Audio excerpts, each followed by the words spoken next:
के सभी मित्रों का एक बार केपी एस्ट्रोलॉजर गणेश महादेव व्यास कृष्णमूर्ति ज्योतिष में आपका फिर से स्वागत है।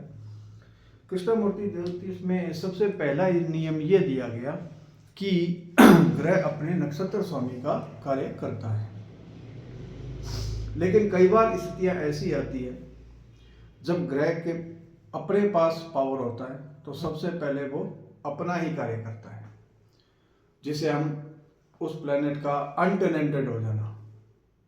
टेनेंटेड हो तो वो अपने नक्षत्र स्वामी का कार्य करता है, लेकिन जब वो अनटेनेंटेड होता है तो सबसे पहले जो पावर है वो उसी के हाथ में आ जाती है, जिससे सबसे पहले वो अपने भावों का कार्य करता है। तो एक ग्रह के पास पावर कैसे आती है, किस प्रकार आती है, ये हम आज जानेंगे।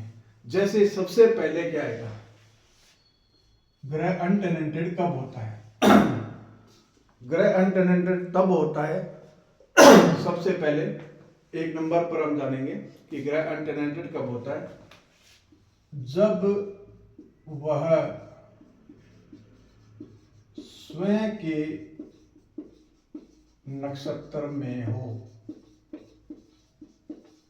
जब कोई ग्रह स्वयं के नक्षत्र में होता है तो वह ग्रह अनटेनेंटेड कहलाता है। जैसे कि इस टेबल के अंदर अपने देख रहे हैं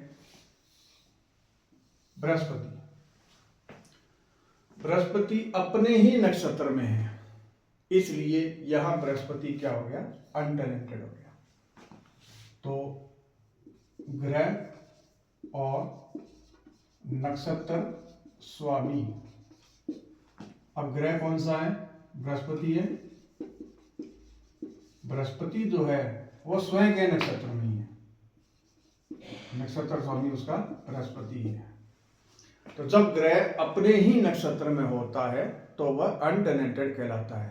तो इसके पास वो पावर आ जाती है कि सबसे पहले अपना ही वो कार्य करेगा। नंबर दो पर क्या है, जब दो ग्रह एक दूसरे के नक्षत्र में हो। दूसरा नियम क्या है कि जब दो ग्रह एक दूसरे के नक्षत्र में हो, जैसे एक ग्रह x है वो y के नक्षत्र में है, या y जो और उसके साथ y जो है वो x के नक्षत्र में है। जैसे इस टेबल को हम देखते हैं तो इस टेबल को हम देखें तो सूर्य चंद्रमा के नक्षत्र में है, ग्रह नक्षत्र स्वामी।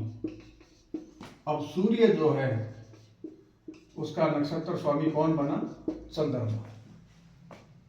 तो यह सूर्य का नक्षत्र स्वामी चंद्रमा बन रहा है, और चंद्रमा को देखिए तो चंद्रमा का नक्षत्र स्वामी क्या बन रहा है, सूर्य बन रहा है। यहाँ चंद्रमा का नक्षत्र स्वामी क्या बन रहा है, सूर्य बन रहा है।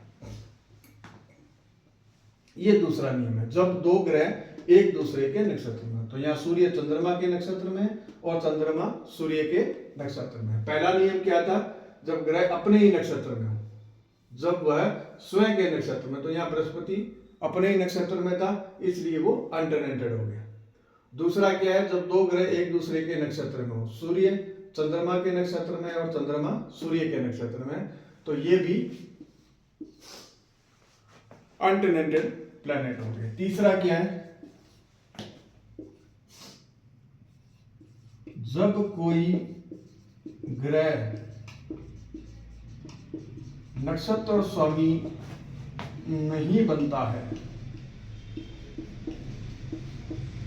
जब कोई ग्रह नक्षत्र स्वामी नहीं बनता है तो इसके लिए हमें ये नक्षत्र टेबल देखनी पड़ेगी कि कौन कौन से ऐसे ग्रह हैं जो नक्षत्र स्वामी की टेबल में नहीं आते।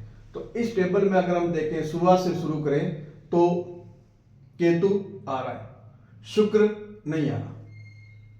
यहां नक्षत्र स्वामी की टेबल में शुक्र नहीं है तो शुक्र अनटेनेंटेड हो गया। शुक्र के बाद में सूर्य आ रहा है, चंद्रमा आ रहा है, मंगल नहीं आ रहा तो मंगल। राहु आ रहा है, गुरु, शनि नहीं आ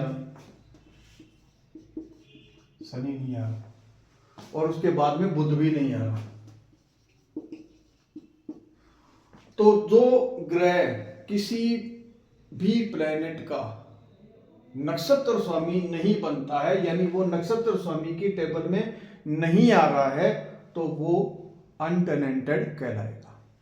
ये तीन नियम है। उसके बाद में चौथा नियम, वो हम राहु केतु पर अप्लाई करते हैं। राहु केतु पर कैसे अप्लाई करते हैं, देखिए कि जैसे कोई ग्रह राहु के नक्षत्र में, जैसे मंगल राहु के नक्षत्र में है। अब अगर राहु मंगल के नक्षत्र में होता तब तो ये दोनों अनटेनेंटेड हो जाते। जैसे कि रूल नंबर 2 है, जब दो ग्रह एक दूसरे के नक्षत्र में हो। लेकिन यह मंगल जो है वो राहु के नक्षत्र में है, लेकिन राहु यहां मंगल की राशि में बैठा है, क्योंकि राहु दो तरीके से कार्य करता है, राशि स्वामी भी उठाता है और वो नक्षत्र स्वामी भी उठाता है। तो राहु यहां मंगल की राशि में बैठा है, इसलिए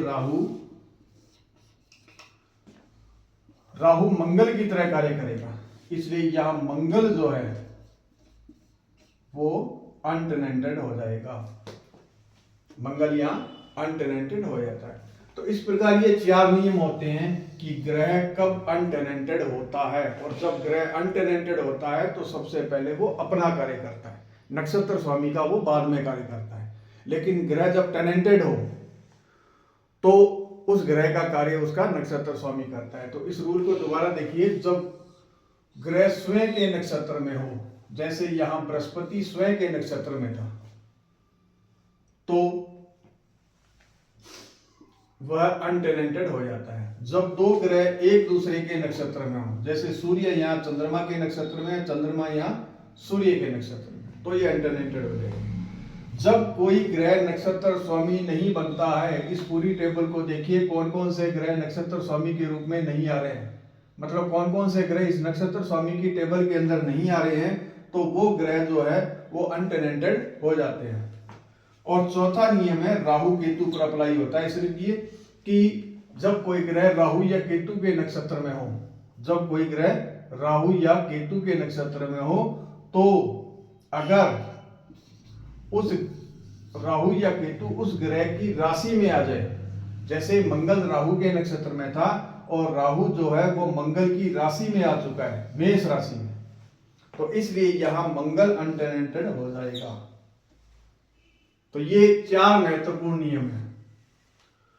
उसके बाद में अगले वीडियो में हम जानेंगे कि ग्रह जो टेनेंटेड है या जो अनटेनेंटेड है वो किस प्रकार रिजल्ट देता है। तब तक के लिए धन्यवाद।